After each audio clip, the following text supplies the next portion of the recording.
တွင်းမှာရောင်းနေတဲ့နောက်ဆုံးပေါ်နည်းပညာနဲ့ဒီဇိုင်းမြင့်ကားတွေကိုပြသထားတဲ့တတိယအကြိမ်မြောက်ရန်ကုန် International Mobility Show 2026 ပွဲကိုရန်ကုန်မြို့ YCC ခန်းမမှာကျင်းပခဲ့ပါတယ်။မတ်လ20ရက်နေ့ကနေ22ရက်နေ့ထိ3ရက်တန်တိုင်းကျင်းပခဲ့တဲ့တီးပြပွဲမှာတော့အင်ဂျင်ကားတွေပြင်လျှက်စစ်ကားတွေကိုလည်းပြသခဲ့ပါတယ်။ ဒီပွဲလေးကကားပြပွဲပေါ့နော်ပြီးလို့ရှိရင်ကား brand အမျိုးစုံနဲ့ပြီးတော့ EV ကားတွေလည်းပါတယ်ဒီ engine ကားတွေလည်းပါတယ်ပေါ့နော်ဆိုတော့စိတ်ဝင်စားတယ်ဟုတ်ကျွန်တော်တို့ဒီနေ့ပြုလုပ်တဲ့ The Third ရန်ကုန် International Mobility Show 2026မှာကျွန်တော်တို့ Geely အနေနဲ့ Geely E85 ပေါ့နော်ကျွန်တော်တို့ SKD အမျိုးအစားလေးကိုဒီမှာပြသထားပါတယ်ပြပွဲစတင်တဲ့ဒီ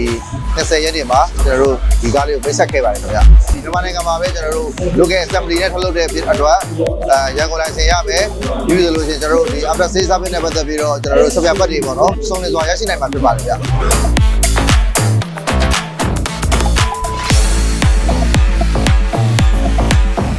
ကျွန်တော်တို့ Cherry အနေနဲ့ကတော့ Cherry Tigo 8ကို product launch အနေနဲ့လုပ်ပါတယ်ကျွန်တော်တို့ဟိုဘက်ကတော့ရှိတဲ့ကားလေးတွေကတော့ iCar B23 ပေါ့နော် orange နဲ့ကျွန်တော်တို့ gray အောင်လေးကိုပြသထားတာဖြစ်ပါတယ်ကျွန်တော်တို့